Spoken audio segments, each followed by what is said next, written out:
The morning I decided to recruit humans, 47 coalition ships were burning in the Delkin system. I watched the feed from my station on the Verith command platform. 47 ships. Some of them had been in service longer than I had been alive. Their captains had filed reports on my desk for 11 years. I knew their names. I knew the names of their first officers. I had shaken hands with 3 of them at the Coalition's last command review, 18 months ago, when the war was going badly, but not catastrophically, when we still believed that badly was the floor. Now they were wreckage, spreading across the debris field like scattered teeth knocked from a jaw, with too much force and no particular aim. The Keth had done it in 6 hours. 6 hours was considered fast for any engagement in this war. The Keth did not rush. They were methodical, calm, and precise in everything they did. They planned their attacks the way a geologist plans a dig site, studying every layer of the ground before pressing forward into it. The Delkin line had been holding for 2 years. It had cost us 416 lives and 12 ships over those 2 years, and we had considered that cost manageable because the line held. Admiral Draven had called it a model of defensive positioning 3 months ago in front of the full Coalition command panel. He had used those exact words. Model of defensive positioning. I had clapped along with everyone else because I was tired and it seemed easier than disagreeing out loud. 47 ships in 6 hours. I pulled up the population numbers for the 4 colony worlds that now sat behind no defensive line at all. 312 million lives. The number sat in my mind with no real weight to it. I had been in strategic planning long enough to lose the ability to feel large numbers the way they were supposed to be felt. That was what 20 years of this job did to you. The number became a data point. And data points, unlike people, could theoretically be managed. I opened the restricted archive. I had clearance for everything in it, though I had only ever accessed most of it once, during my induction, when a senior officer walked me through the things the Coalition quietly watched and quietly worried about. The archive was not organized by urgency or by threat level. It was organized by the date of first contact with each entry, which meant the older worries sat at the front and the newer ones accumulated at the back like sediment. Near the back, behind threat assessments for 6 different species and 3 active conflict zones, was the file I had been thinking about for 8 months. Not reading, thinking about. There is a difference. Earth. The humans had been officially known to the Coalition for 15 years. First contact had been cautious, formal, full of the diplomatic niceties that every newly discovered species received. The initial contact team had come back with positive reports. Intelligent, communicative, technologically capable in ways that suggested a rapid developmental curve, eager to connect with a wider universe. All good signs. Standard language for a promising new contact. Then the assessment teams had arrived. The ones sent specifically to evaluate military capability, social cohesion, and long-term threat profile. These teams did not write positive reports. They wrote accurate ones. I had read them all. The humans had, in their own history, managed to produce more internal conflict, more creative destruction, more sheer variety of catastrophe than any 3 Coalition species combined. Not because they were cruel, though cruelty appeared in the record at a frequency that made for uncomfortable reading. Not because they were reckless, though recklessness was common enough to constitute a behavioral pattern. It was something harder to name. Something in the way their history showed them getting knocked flat, absorbing the damage, and then climbing back out changed. Different. Faster than they had been before the fall. Every species the Coalition had ever assessed had a damage threshold. A point past which recovery became slower, more fragile, less complete. The human record suggested that their threshold, if it existed at all, was somewhere the assessment teams had not managed to find. That was the note the assessment had left in the archive. Threshold not yet identified. They had been quarantined pending further evaluation. The evaluation had been ongoing for 15 years. Pending was doing a great deal of work in that sentence. The Keth, for context, had been doing similar work on the Coalition for 30 years. They did not communicate. They did not negotiate. They did not respond to diplomatic contact in any form that could be classified as response. They moved, they took, they consolidated what they took and used it as the platform for the next movement. The coalition had tried 14 different approaches to opening dialogue in the first decade of contact. Each approach had received the same answer, which was not actually an answer. It was the continued advance of Keth vessels into coalition space, at the same pace, on the same heading, as if the diplomatic attempt had not registered as something worth acknowledging. We had stopped trying to talk to them after the 7th year. We had been fighting them since the 3rd. The war had been going on long enough that a generation of coalition officers had entered service knowing nothing else. Long enough that the species who remembered the period before it had begun to feel like a different kind of people than the ones who had grown up inside it. Long enough that the language of the briefing room had shifted. Words like threshold and defensible and sustainable had replaced words like resolution and peace and end. We had stopped talking about ending the war. We had started talking about surviving it. And the archive file about humans sat in the back of the restricted section, 15 years old, waiting for someone to decide that the concerning parts were less important than the part about the threshold that had not been found. I closed the archive and opened a communication channel to the Human Contact Liaison Station.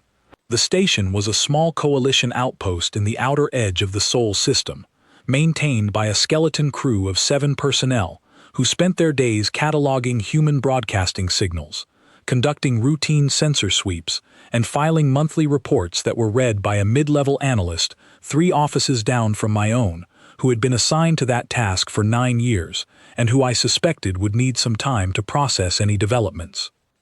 The liaison on duty was a young officer named Sin.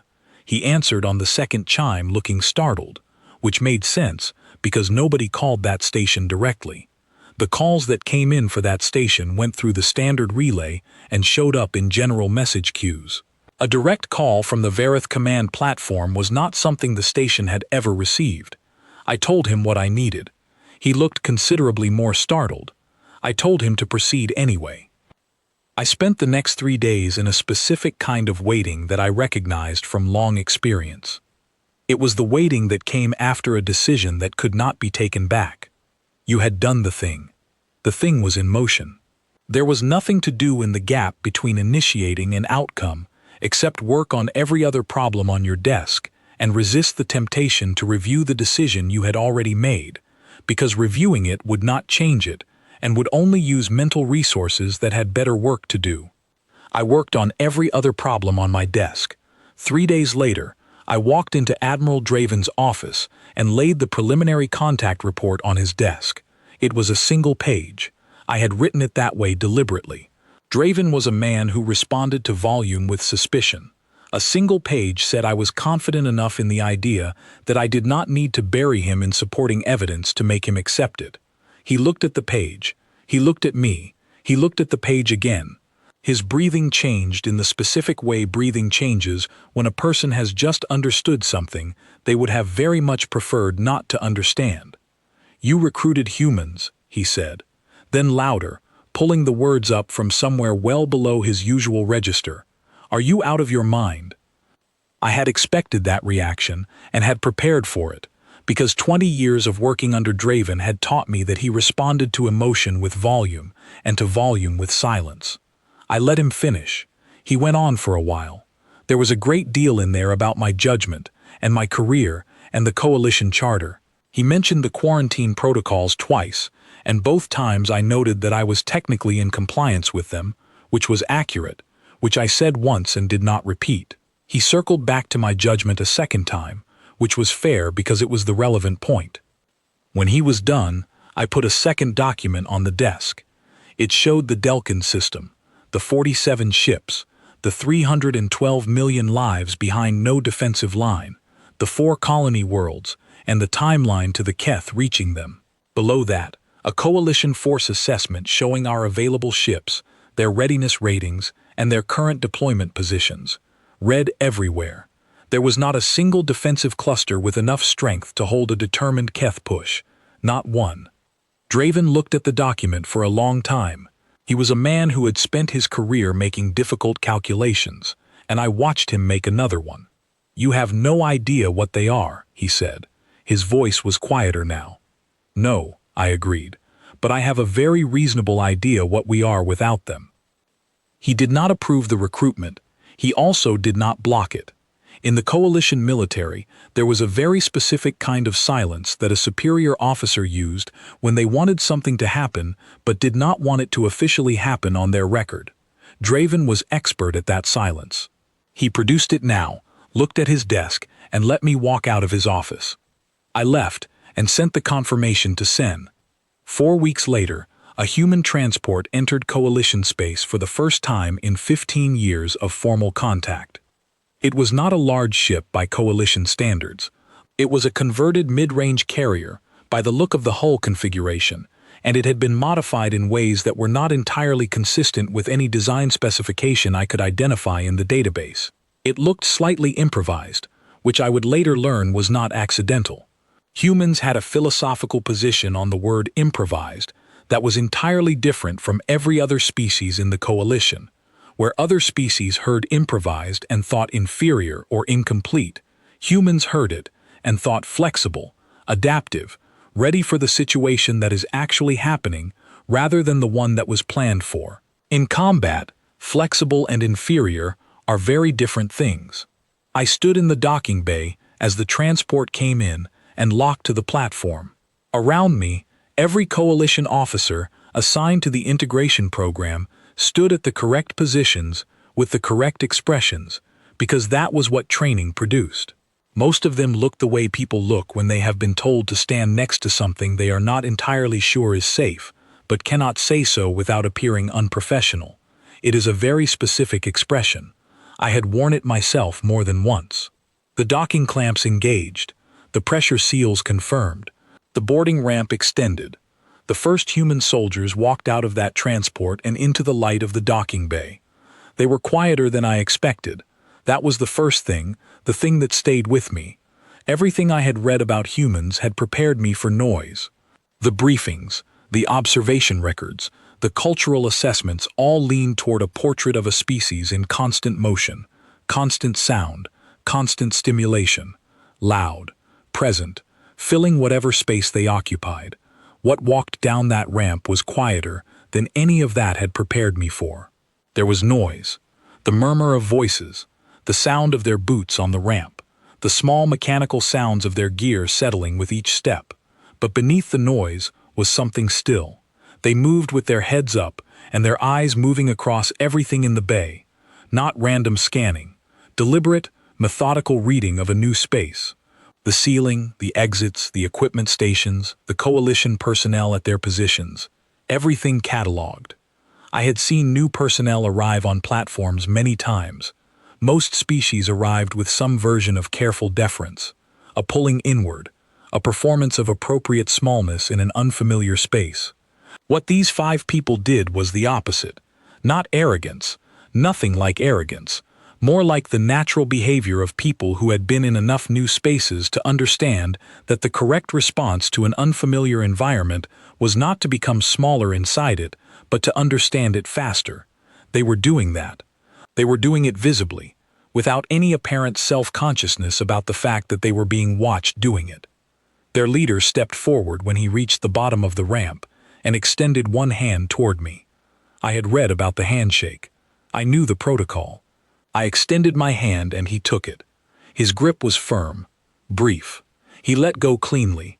No hesitation, no prolonged contact, no attempt to read the moment. Just a greeting completed correctly. His name was Connor Webb. I had read his service file thoroughly in the week before they arrived. 29 years old, 8 years in active service in what humans called special operations, which was a category the assessment teams had spent considerable time analyzing and had ultimately described as small, specialized units employed in situations where standard military response was considered insufficient. 3 commendations on his record, 2 of which were classified at a level that even I, with full restricted archive access, could not fully open. The summaries were there. The details were not. That part had stayed with me longer than anything else in the file. "Commander Arkin," he said. "Captain Webb," I replied. "Welcome to Verith platform."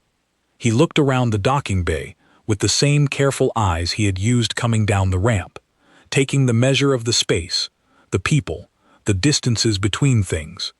"Thank you," he said. "What are we walking into?" I noticed he did not say what is our assignment, or what are our orders, or any of the formal opening phrases that coalition officers used at first briefings. He said, "What are we walking into?" which was a question about terrain and threat and positioning.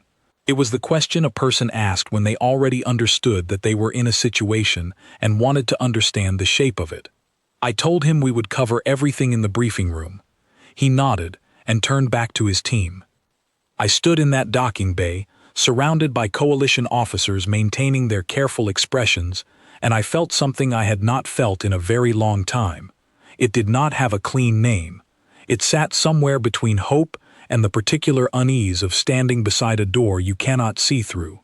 You know that what you need is on the other side. You are also aware that you do not know what else is on the other side. I had made the call. Now I had to live inside it. The briefing room on Verith platform was built for 12. Connor Webb brought 5 people, leaving 7 of the 12 seats for my own team.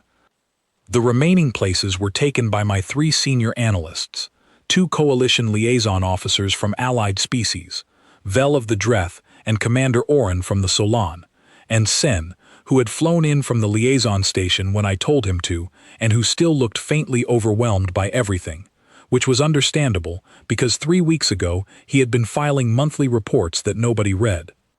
Connor sat at the center of the table. To his left was Kate Lawson, his second in command. She had close-cut dark hair and the kind of posture that made a chair look like a tactical position rather than furniture. Her eyes moved the way Connor's eyes moved, always ahead of where her attention appeared to be focused, always one step into the next consideration. To his right sat Owen Drake, considerably larger than the others, with the specific stillness that large and capable people sometimes carry, the kind that made the room feel slightly smaller without anything being said or done. Across from them were Patrick Gale and Laura Holt, talking quietly to each other in what I would learn over the coming weeks was their default mode whenever they were not directly engaged in a task. A constant low-level exchange that sounded casual and was, I suspected, anything but. I pulled up the tactical display at the center of the table and began. "The Keth," I said. Vel's breathing shifted beside me at the word. Subtle, involuntary, the way a physical reflex is involuntary. The Dreth had lost more colony worlds to the Keth than any other coalition species. 3 of Vel's home system's inhabited moons had been taken. He did not talk about that.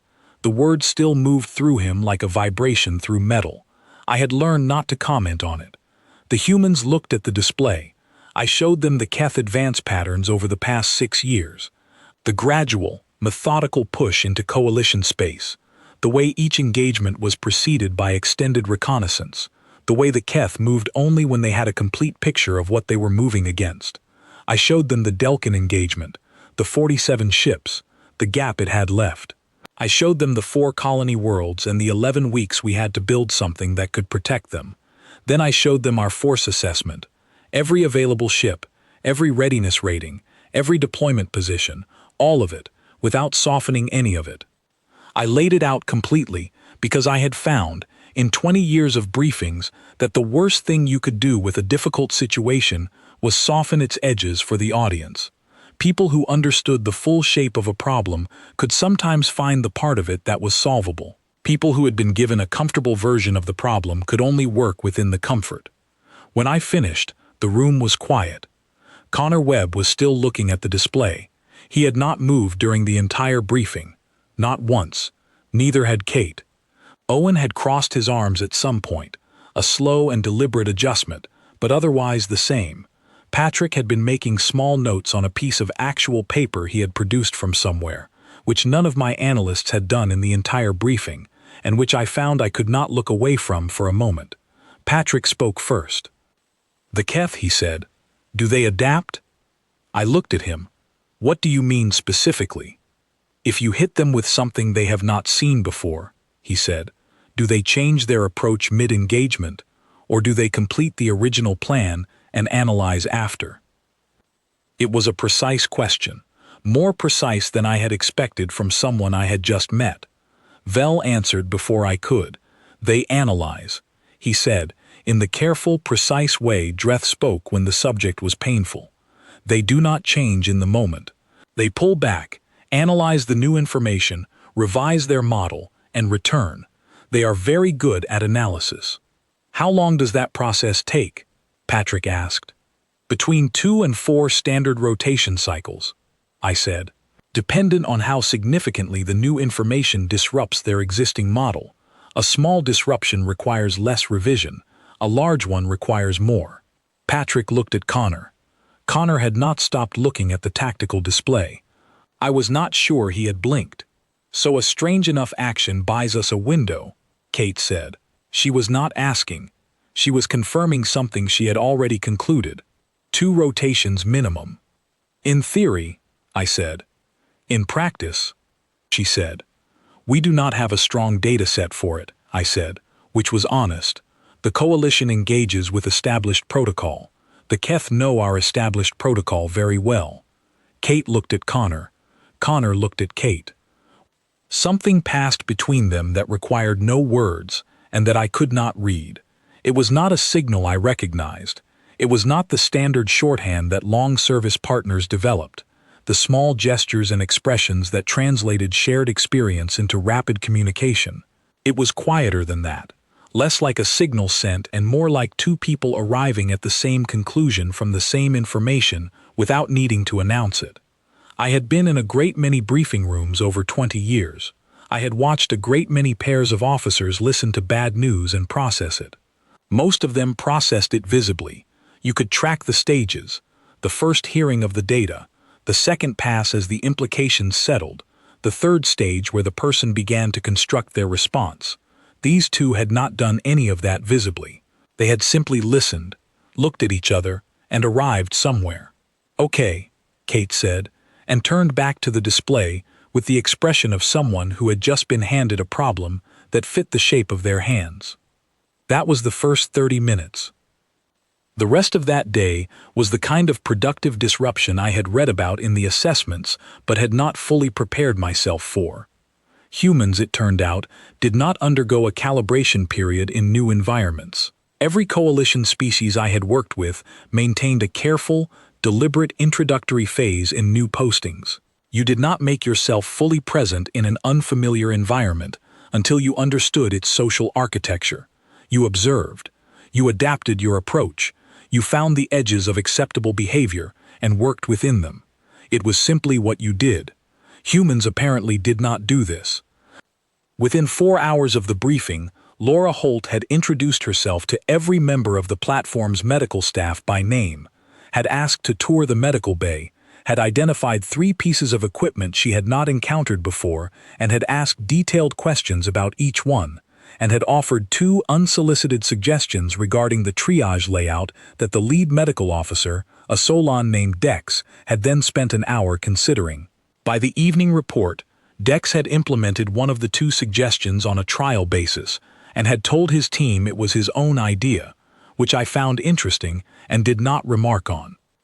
Owen Drake had located the platform's physical training facility, which had been designed for Solon physiology and was inadequate for a person of his size and strength, and had quietly begun modifying one of the primary weight frames using tools he had apparently transported in his personal equipment. When the facility manager arrived to stop him, Owen had explained what he was doing, listened to the manager's concerns, addressed each one, and had then spent 3 hours helping the manager improve 2 other pieces of equipment at the manager's own request. The manager filed a positive report about the interaction. I read it twice. Patrick Gale had found the platform's map library, which was a restricted section, and was sitting cross-legged on the floor outside it, reading a printed navigation chart when I passed him at the 3rd hour. When I asked how he had obtained a printed chart from a restricted section, he said one of the archive technicians had given it to him. When I asked why, he said he had knocked on the access door, explained what he was looking for, and asked. The technician, apparently, had simply given it to him. Kate Lawson, I could not locate for 6 full hours. When she appeared at the evening report, she had a working knowledge of the platform's power grid, its secondary distribution pathways, and its 3 emergency bypass configurations that exceeded my own. When I asked how she had acquired that knowledge, she said she had walked around and looked at things. I filed none of this as a formal complaint, because every one of these interactions had resulted in either a productive outcome or a neutral one. The platform staff were not troubled.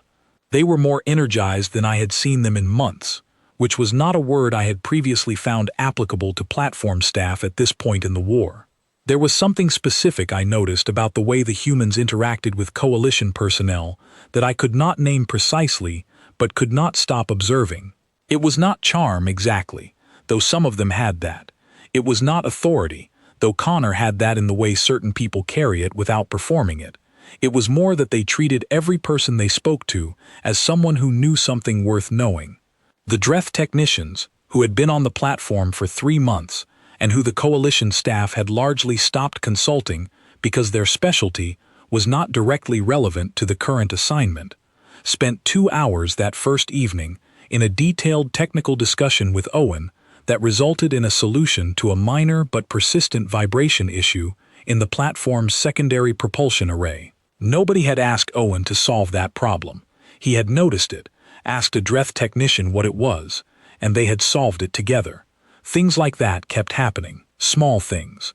Things that did not show up in any formal report because they were too small to report and too consistent to be coincidence. Connor spent most of the day in the briefing room. When I returned at the end of the evening, he was still there. He had added things to the tactical display, small markers, angles, a series of annotated positions overlaid on the Keth advance pattern that I stood in front of for 3 full minutes before I understood what I was looking at. He had found a gap in the Keth defensive approach. Not a safe gap, not an obvious one. A gap that existed only if you were willing to place a force at a specific location at a specific moment in a way that our own tactical models classified as unsurvivable. This, I said, pointing at the position. Yeah, he said. Our models rate that position at an 11% survival probability. Your models, he said, not hostile, not dismissive, a factual distinction offered the way a person offers a distinction that matters. Our models, I said carefully, are based on 20 years of combat data. On your forces performing in those situations, he said. How much data do you have on how my people perform in situations your models rate as unsurvivable? I did not have an answer for that. The honest answer was none, and we both knew it. I had the arguments about firepower and positioning and response time, and I kept them in my head, because the man in front of me had 2 classified commendations that I could not fully read, and one of the things 20 years of strategic work teaches you is that classified often means the outcome was something the model had not accounted for. I told him we would discuss it in the morning. He nodded and turned back to the display. I went to my own quarters. I lay in my bunk and thought about his words. Your models, not our models. A clear and deliberate line drawn between what the coalition had built to predict outcomes and whatever framework he was using instead. There was a piece of human history in the archive file that I had returned to more than any other. Humans had, throughout their past, repeatedly placed small groups of their own kind in positions with very low survival probability in service of outcomes that benefited a larger group. This was not unusual in military history. Many species had done versions of it. What was unusual was the frequency, the range of contexts, and something in the record that I kept snagging on and could not cleanly put into words. They did not always look like people who believed they were going to die. Some of them, in the historical records, in the images and accounts that had been translated and archived, looked like people who had done the math, looked at what the math said, decided the math was working from incomplete information, and gone anyway. I was not sure what to call that. I was not sure the name mattered in practice. What I was sure of, lying in my bunk in the quiet of the platform at night, was that I had made a decision that could not be unmade, and that the decision was in motion, and that the only thing left to do was watch what happened and respond to what watching revealed. 20 years of strategic planning had taught me that the anxiety of a decision already made was the most useless kind of anxiety there was. The decision was done. The only thing that existed now was the next moment. I had gotten good at arriving in the next moment. I had not gotten good at arriving there without the anxiety, but I had learned to work in it, and that was close enough. I told myself that tomorrow I would feel clearer about the decision I had made. I did not feel clearer in the morning. What I felt was the dull pressure of a problem with no clean solution, pressing against a decision that was already in motion and could not be reversed. But I went to the briefing room and Connor had refined the display further. Kate was already there with him, and she had numbers on a secondary screen.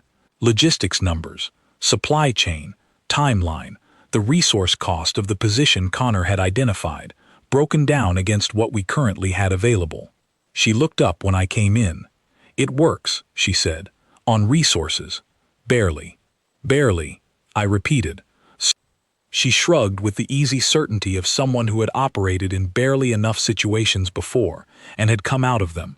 Barely is enough. That was how the second day started. I did not know it yet, but barely would become a recurring word in my life for the next several months. It would stop feeling like a limitation and start feeling like a philosophy. It would stop being the thing you said when resources were tight and start being the answer to questions about what was possible. Patrick had found the map library again. I had gone ahead and told security to give him access. The Keth moved 6 days ahead of our timeline. Of course they did. That was the thing about fighting an enemy that was patient and methodical and very good at analysis. They looked at what you had, estimated when you would be ready, and moved before your readiness arrived. They had been doing this for 30 years. They were practiced at it.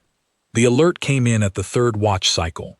I was already awake when it triggered, not because of instinct or premonition, but because Connor had asked for a second briefing at the start of second watch, and we had still been going over positions and supply lines when third watch began. We had been awake for the wrong reasons and at the right moment, which in a war is sometimes all the margin you get.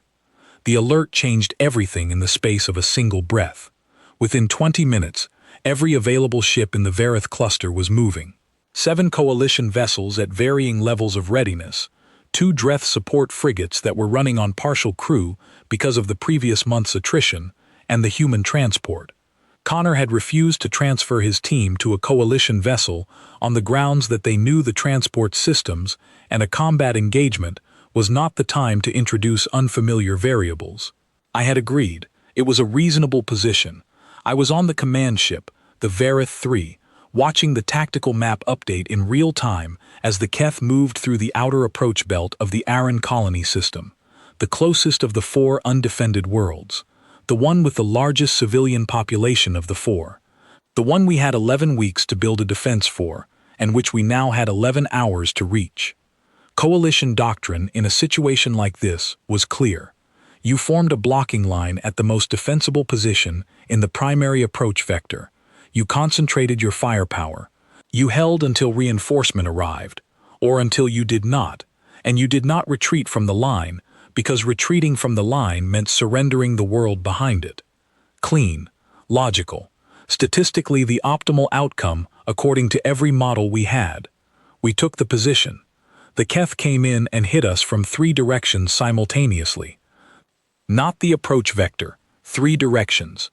They had sent a force down the approach vector exactly as expected, a visible force, one that appeared on every sensor array and moved at precisely the speed and in precisely the formation our models had predicted they would use. That force was real. It was also not interested in winning.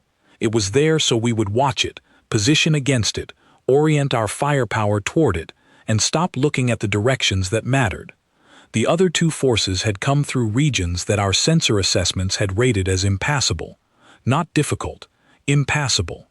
The gravitational density of those corridors, according to our navigation data, made them unnavigable without suffering drive system damage sufficient to remove a vessel from combat capability before it reached the engagement zone. That assessment had been filed, reviewed, confirmed, and placed in the strategic record as established fact. It was not established fact. It was an assessment based on how coalition drives handled those corridors, which was apparently different from how the Keth handled them. They had been navigating those corridors for some time. They had been doing it quietly. They had been doing it while we were watching the approach vector. The command ship took 3 hits in the first 2 minutes of the engagement. I held onto my station with both hands and watched the tactical map collapse into something that no longer resembled a blocking line in any way that mattered. Connor's voice came through on the command channel. Clear, even, no distortion from the structural stress the ship was absorbing. "Arkin," he said, "the left flank, send me the current density reading." I pulled the sensor data and transmitted it. The left flank was the lighter of the 2 surprise columns, which was a relative term. Lighter in this context still meant enough firepower to end every ship in our formation. "There is a gravitational fold 3 degrees off their current bearing," he said. "Sensor shadow. A ship our size fits inside it." I checked the map. He was right.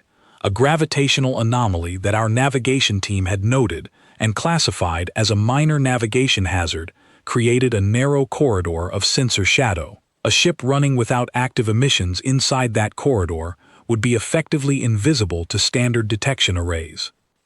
But to reach it from our current position, you had to cross directly through the approaching Keth column, through the middle of it, not around the edge, through it. "That path goes through their formation," I said. "Yes," he said. "That is unsurvivable," I said. "That is what they will assume," he said, "which is why they will not have it covered." I had 4 seconds to decide. The command ship took another hit that knocked one of my analysts off his feet. The lighting shifted to emergency for a moment, and then came back, slightly dimmer than before. Everything I knew about tactics said no. Everything I knew about our current alternatives said that no was not a position I could afford. There was a third element in that decision that I have not included in any official report and do not know how to include in one. It was not data. It was the memory of Connor in the briefing room, standing in front of the gap he had found, drawing that clean line between your models and our models, patient and unhurried, not arguing, simply stating something he knew from a place that the models had not reached. I had been carrying that distinction for 2 weeks. In 4 seconds, it was the thing that turned. "Clear to proceed," I said. What followed I have described in 4 separate official after-action reports, and not one of them fully captured what it looked like on the tactical display in real time. Connor Webb flew the human transport through the Keth formation. Not around the edge of it. Through it, into the space between Keth vessels moving at combat speed and in combat formation, traveling at a velocity that should have been impossible to maintain in that density of traffic, changing direction in a pattern that I watched for 30 seconds before I stopped trying to predict what the next move would be. The tactical map showed the transport as a small marker weaving between the larger markers of Keth vessels, and it looked the way something looks when it is doing what it is doing, because the person doing it has already decided that the outcome has been decided, and the only remaining question is what they do with the moment they are in. The Keth did not fire on it immediately. There was a delay of 8 seconds. 8 seconds, in a combat engagement, is an enormous amount of time. It is enough time to change everything. The Keth were processing what they were looking at, because what they were looking at was not in their model. Kate had told me that a strange enough action bought 2 to 4 analysis cycles. She had not said it as a guess. She had said it the way people state things they know. The transport cleared the formation. It reached the gravitational shadow and disappeared from Keth sensors. Owen Drake operated the weapons array from inside the shadow and fired into the rear of the lighter Keth column, at a range that the system's targeting algorithms had flagged as outside reliable parameters.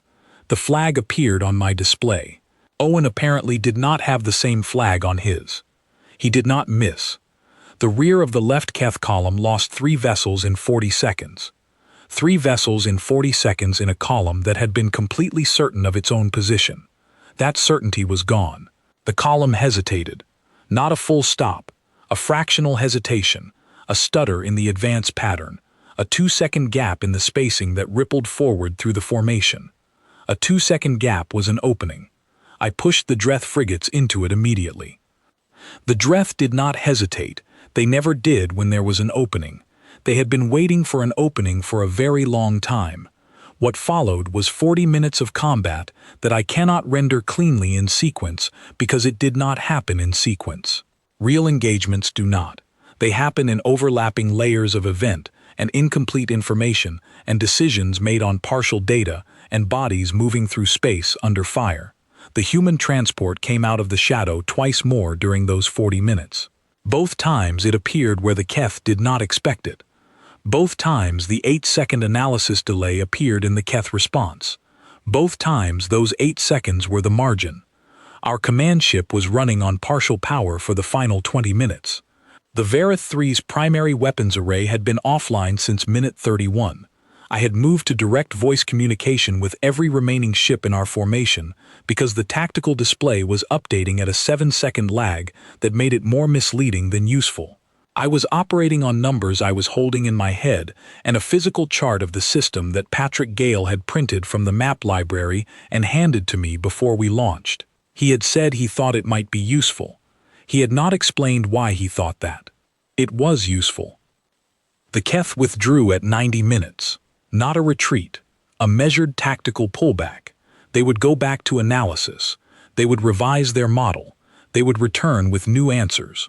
We had bought time, not resolution. That was important to understand clearly. The gap between those two things, time and resolution, was something I had been living inside for 20 years. Time was what the war produced on good days. Resolution was a word that had slowly lost its meaning. You stopped reaching for it when the reaching produced nothing.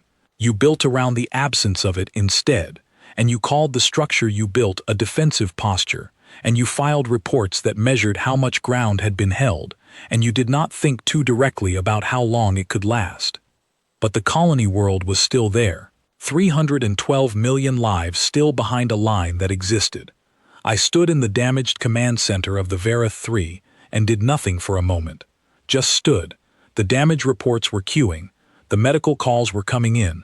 The tactical analysis requests would begin shortly. I stood in front of all of that for one moment and let the fact of the line land somewhere in me before I began the work of processing everything else. Then I called damage assessment. Then I called medical. Then I called Connor. He answered on the first signal. "Are your people whole?" I asked. "Whole," he said. "The transport needs significant attention. I will authorize any repair resources you need. We can handle most of it ourselves," he said. I filed the battle report 6 hours later. In the official language of coalition reporting, the Aaron engagement was described as an unconventional flanking maneuver, utilizing available terrain features to achieve tactical disruption of enemy formation cohesion, resulting in enemy withdrawal and preservation of the defended colony system. The language was technically accurate.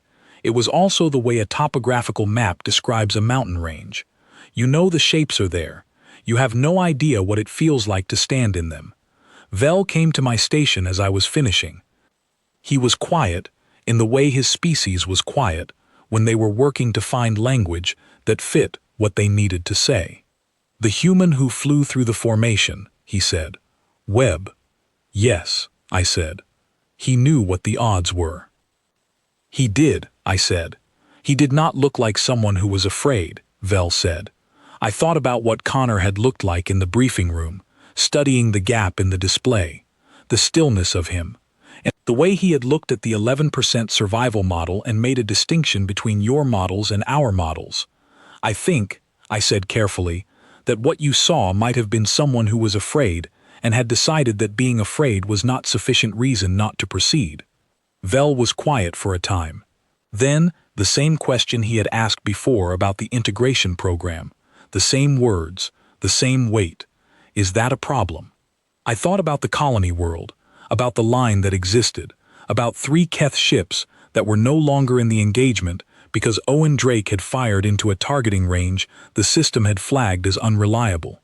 About Patrick's chart in my hands during the engagement, the specific weight of paper in a combat situation, the odd clarity of holding something physical when everything else was electronic and fragmented, and updating at a 7-second lag.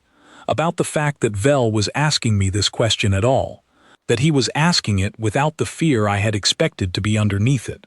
That what I heard in the question was not, "Please tell me this is safe," but rather, "Help me understand what I am working with." Those were different questions. The first one wanted comfort. The second one wanted information. "I honestly do not know yet," I said. That was the truth. I would have more of the truth later. What I had at that moment was one engagement, one preserved colony world, and 5 people who had done things that would require a substantial revision of several assessments I had previously considered settled. Laura Holt came to the Verith 3's medical bay that evening without being asked and worked for 4 hours alongside the Coalition medical staff, handling casualties with a quietness and competence that the lead medic described to me the following morning in terms that suggested he was still processing what he had witnessed. She had skills that were not in her official file, techniques the Coalition medical system did not use or teach. I made a note to ask her where she had learned them. I also made a note of the feeling I had when I wrote that note, which was a feeling like finding a door in a room you thought you had fully mapped. You are not alarmed by the door. You are not certain you should open it. You are very aware that it is there. Most of the important things in this story started as notes filed under things to follow up on. The request from the full Coalition command came 48 hours after the Aaron engagement.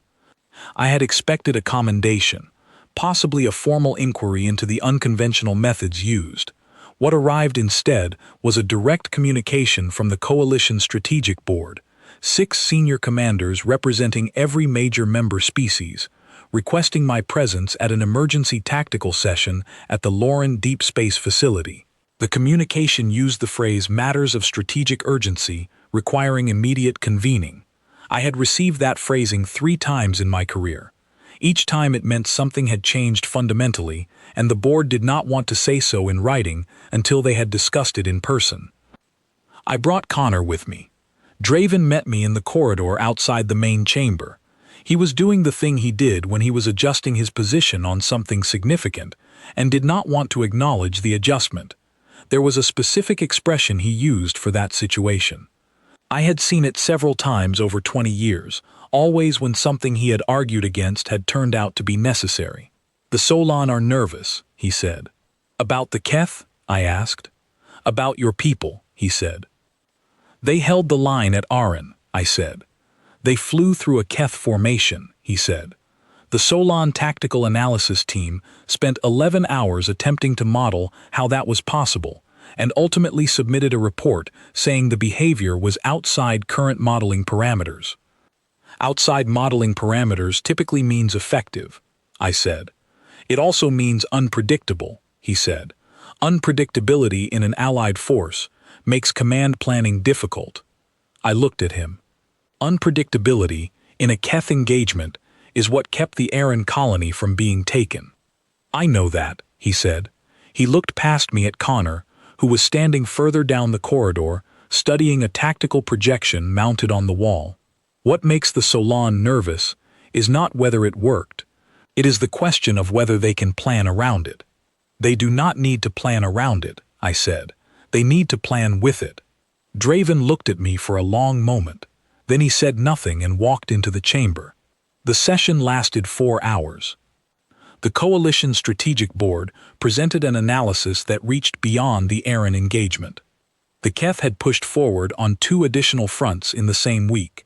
Neither was a full advance. Both were probing movements, testing the Coalition's response time and resource allocation.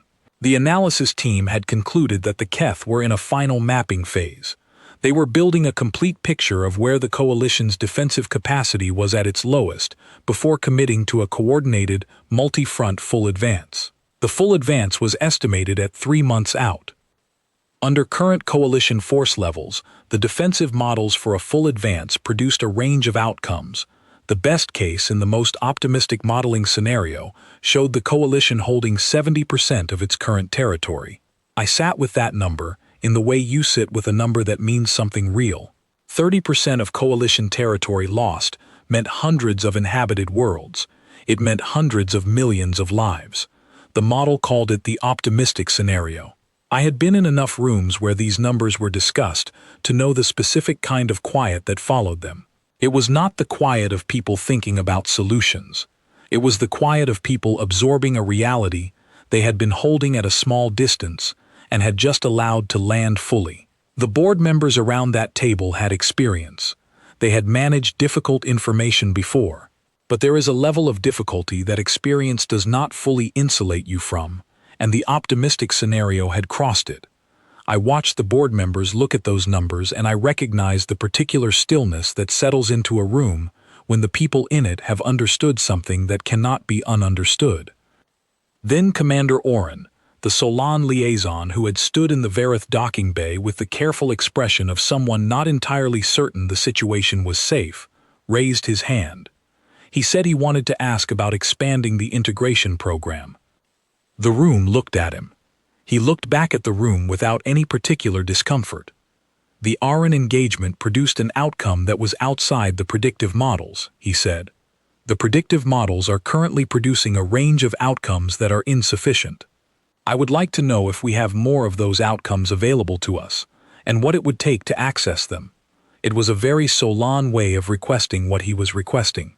Direct, logical, stripped of anything that could be called sentiment. But what he was asking for was clear. He was asking if there were more humans. There were more humans.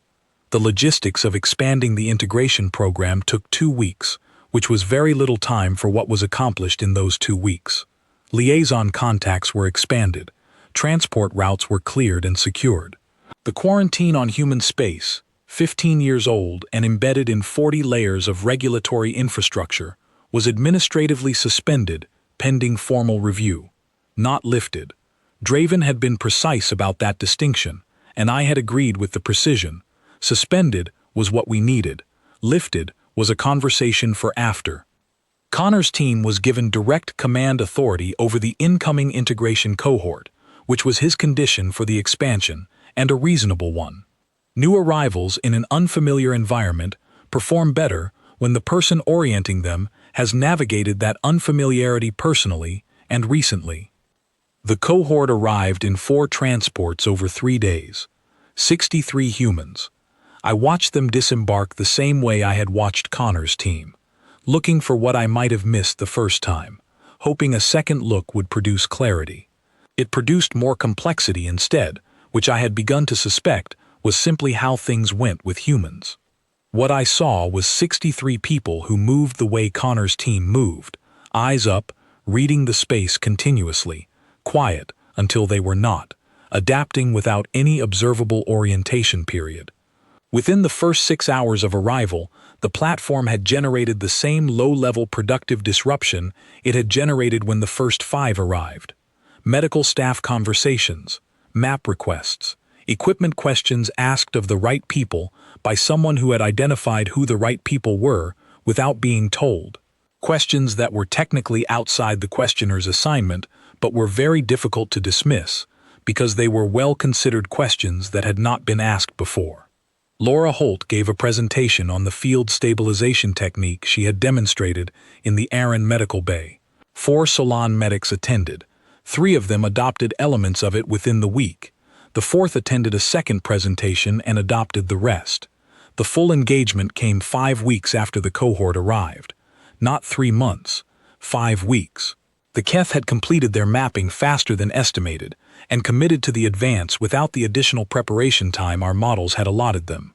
I received the alert at the start of second watch and spent the following 90 minutes in continuous command communication as the coalition deployed across 3 simultaneous fronts.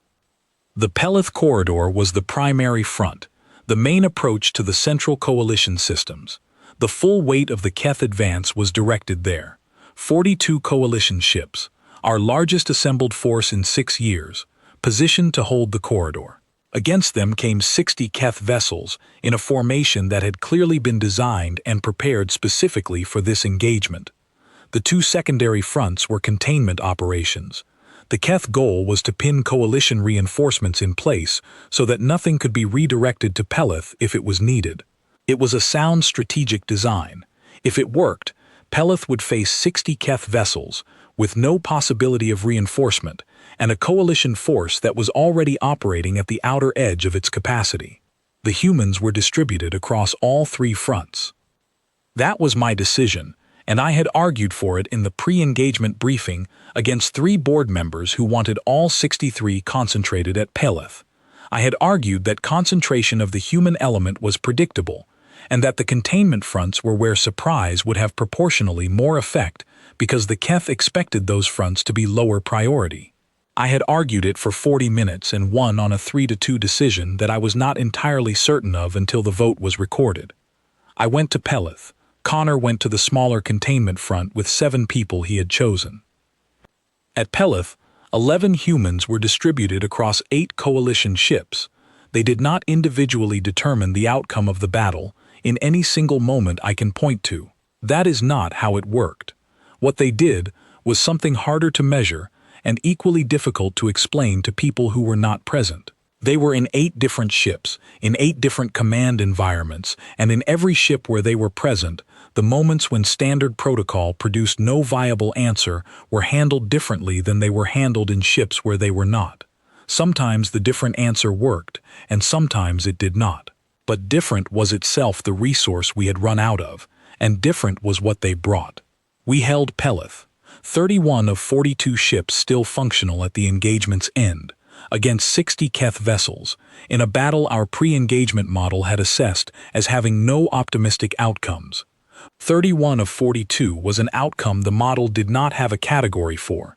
The containment front where Connor had been assigned was harder. The Keth had sent a disproportionate force to that front relative to what a containment operation required. Either they had anticipated reinforced coalition presence and overcommitted, or they had decided to leave nothing to chance. Either way, the disparity Connor's group faced was significant. I read the numbers in the after-action report and sat with them for a long time. They held it. I asked Connor at the debrief, which the full strategic board attended because every member had requested to be present, how they had held it at those odds. He considered the question for a moment. "We decided it was holdable," he said. The board was quiet. It was a different kind of quiet from the quiet that had settled into the room at the strategic session when the optimistic scenario numbers landed. That quiet had been the quiet of people absorbing something bad. This quiet was harder to name.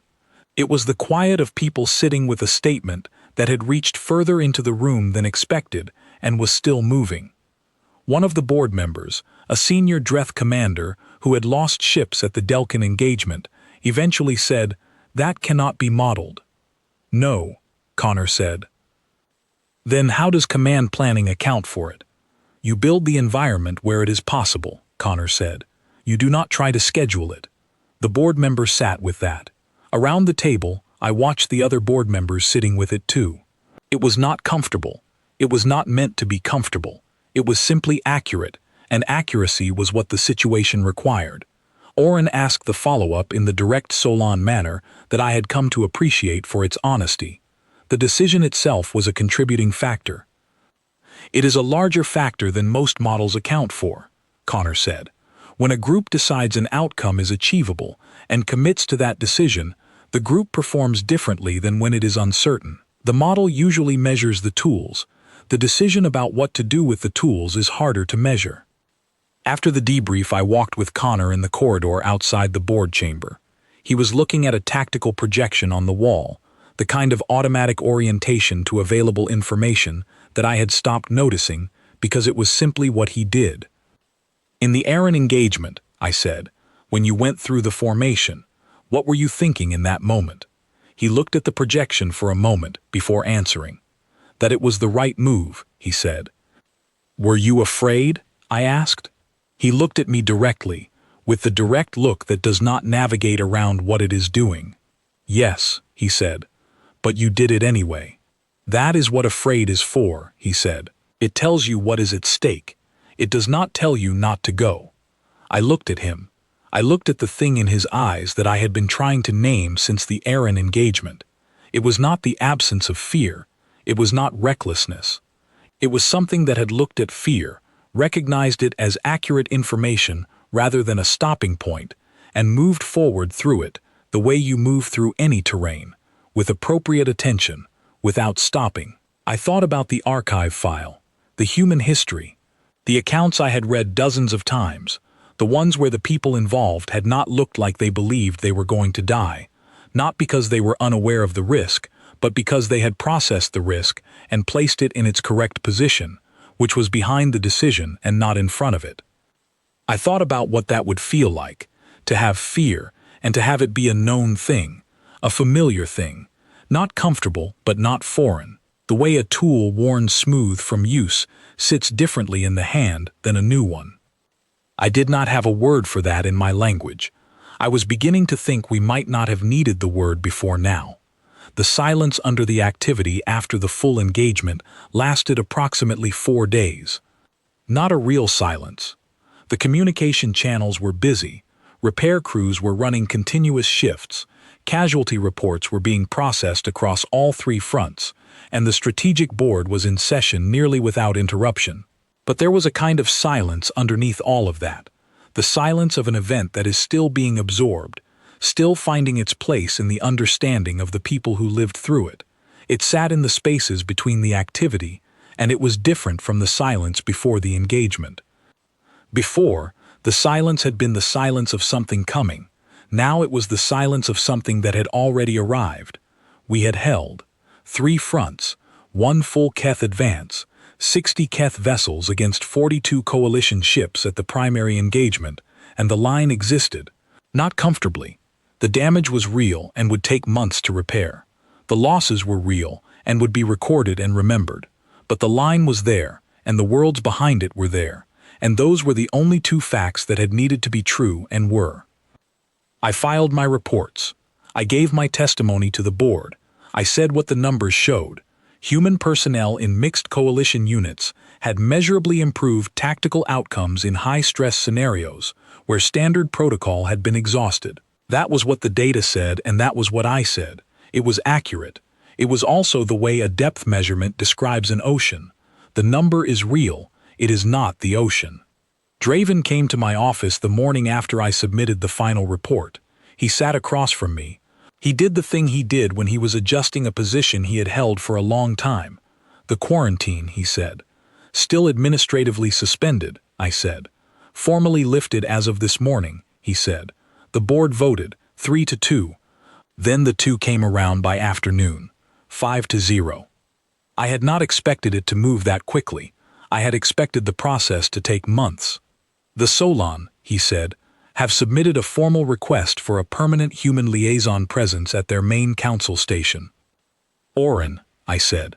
Orin and every officer who served alongside a human in any of the 3 engagements, he said, and who subsequently indicated clear preferences for future assignment configurations. That was new. I sat with it. The Dreth have also submitted a priority request for human unit assignment to their frontier defensive systems, he said. Vel, I said. Vel personally authored it, he said.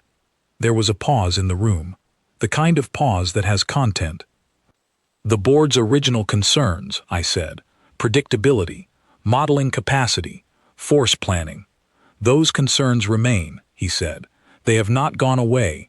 They have been overruled by the concern that outweighs them, which is that the line held, he said. And the board understands the relationship between that fact and the decision you made. He stood. He moved toward the door. He stopped. Arkin, he said. My name, not my rank. He used my name on personal matters. I looked at him. You were right, he said.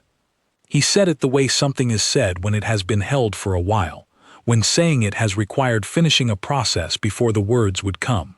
Not easily, but completely, without residue. I was necessary, I said. That is a smaller thing. He considered that. Then he left. The administrative work that followed a shift of this magnitude was substantial.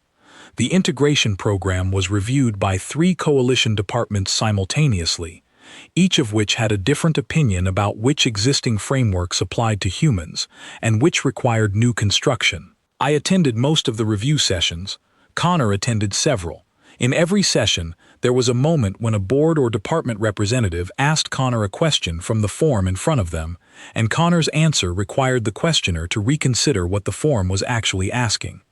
Patrick Gale had, in the weeks since the full engagement, become an informal but substantive advisor to the Coalition's navigation and strategic mapping teams. Nobody had assigned him this role. He had simply been consistently present, consistently knowledgeable, and consistently able to find things in charts that people who had been looking at the same charts for years had not found. He had a standing access request with the archive. They processed his requests without delay now. Laura Holt had been asked by the Solon Medical Council to formally document her field stabilization technique for integration into their training system. She completed the documentation in 1 week. She included a version adapted for zero-gravity environments because, she told me, it seemed like an obvious gap to fill while she was working on it. Owen Drake had acquired, entirely without intending to, the informal role of technical advisor for physical training facility optimization across 3 coalition platforms. He had not sought the role and had no title attached to it.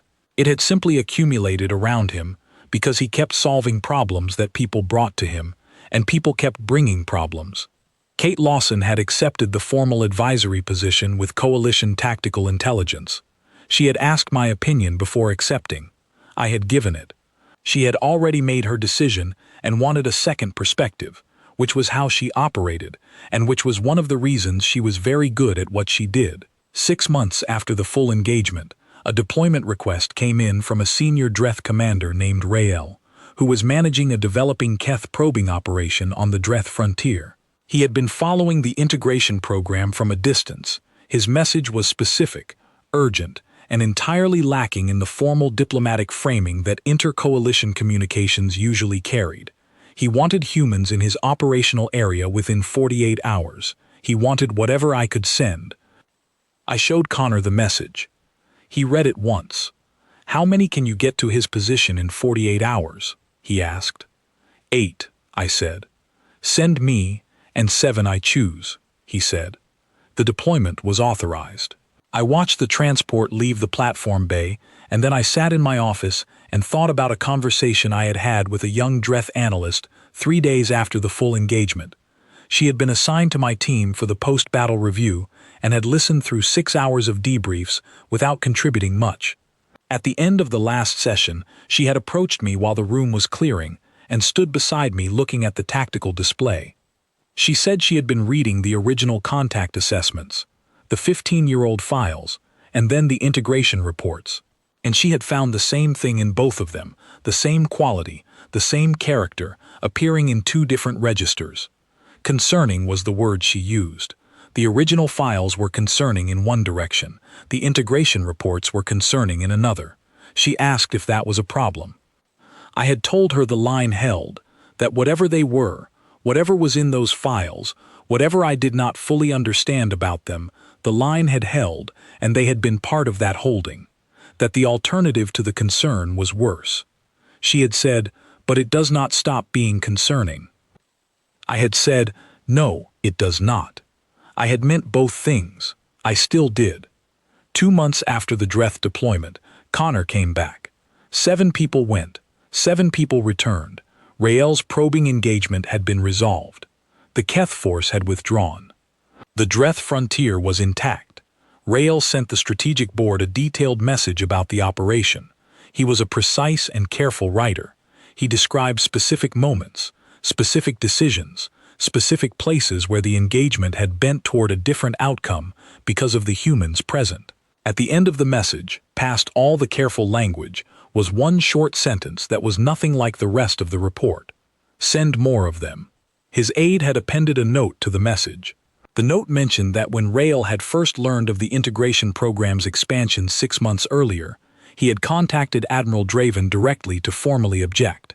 He had said, in plain terms, that the decision to recruit humans was the kind of decision that reflected poorly on the judgment of whoever had made it. He had not revised or withdrawn that original communication. He had only added the sentence at the end. I thought about that for a while after reading it. The original objection still stood in the record. Rael had not erased it. had not apologized for it, had not filed a correction. He had simply placed a new observation beside the old one and let both of them remain. That was honest, more honest in some ways than a clean reversal would have been. The concern that drove the original objection had not stopped being real. The outcome that overruled it had not erased the concern. Both things were true. The line that mattered was not between the concern and the outcome, but between the outcome and the alternative to it, and that line was clear. I read the message in my office. Connor was reading it at the same time on his own screen. He reached the end and looked up. "Rail is coming around," he said. "Rail is practical," I said. "Most good commanders are, eventually," he said. I looked at him. I thought about the first day on the platform, the handshake. What are we walking into? I thought about the transport moving through the Keth formation. I thought about the board debrief and the thing he had said about fear. I thought about the thing in his eyes that I still did not have a word for and had stopped expecting to find one. "If the call had never come," I said, "if I had not sent the message to Sen, what were you doing?" He thought about it. A brief consideration, not a long one. "Same thing," he said. "Different war." "There is always a different war," I said. "Yes," he said, "in the way a person confirms a fact they have already made peace with, a landscape they know well enough not to be surprised by." 6 months after that, a new coalition officer arrived at Verith platform for assignment to the expanded integration program. She was young, a Solan, 3 years out of the academy, and she had specifically requested the posting from a list of available assignments. She had the kind of instincts and analytical clarity that I accepted people into this work for. She also had the kind of stubbornness that this work required, and that could not be taught to someone who did not already have it. On her first full day, she came to my office. She had read everything available to her. She had done this before her first day, which was what I expected from people I accepted into the program. She sat across from me. She said she had read the original contact assessments. She had read the integration reports, all of them.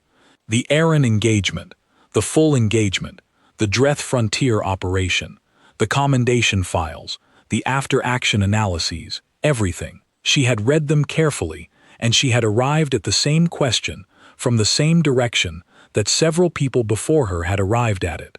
"You recruited humans," she said. "The records say more than half the coalition thought you had lost your judgment." "More than half," I agreed. She looked at me with the look of someone standing at the beginning of something and needing to understand the ground under her feet before she could proceed. "Are you out of your mind?" she said. Not hostile, not a challenge. The question itself, asked plainly and directly by someone trying to understand the foundation she was standing on. I thought about the first time I had heard those words. Draven's voice, coming through the communication channel before the channel had fully established, loud enough that the connection quality did not matter. I thought about 47 ships on a tactical display that I had been trying not to feel. I thought about Vel's breathing changing at the word Keth. I thought about Connor going through the formation, afraid, and going anyway, and the 8-second delay in the Keth response that had been the entire margin. I thought about Kate's voice saying barely is enough, with the certainty of someone who had lived in barely and knew what it could hold. I thought about Patrick's chart in my hand during the engagement. I thought about Owen building something useful in an unfamiliar place without being asked. I thought about Laura's hands in the medical bay, certain and quiet.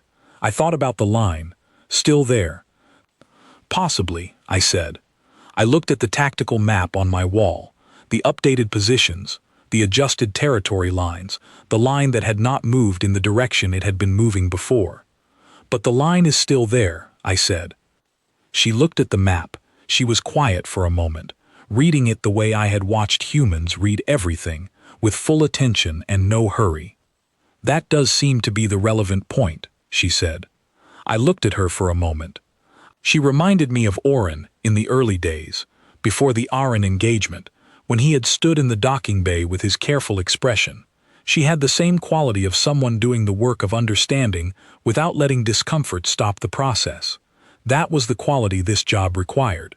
That was the quality I had looked for when I reviewed her application. "You will have questions," I said, "over the coming months. Things you see that you do not have a framework for. Things that the integration reports do not fully explain because some things do not translate cleanly into reports." "How do you handle those?" she asked.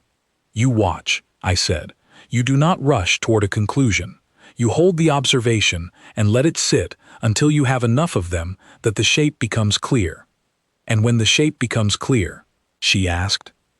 "Then you decide what to do with it," I said. "That part is always yours." She nodded. She stood.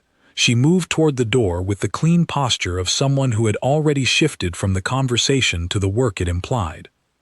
She stopped at the door. "One more thing," she said. She was looking at the tactical display on the wall, the one that showed the current line, the updated positions, the territory that still existed.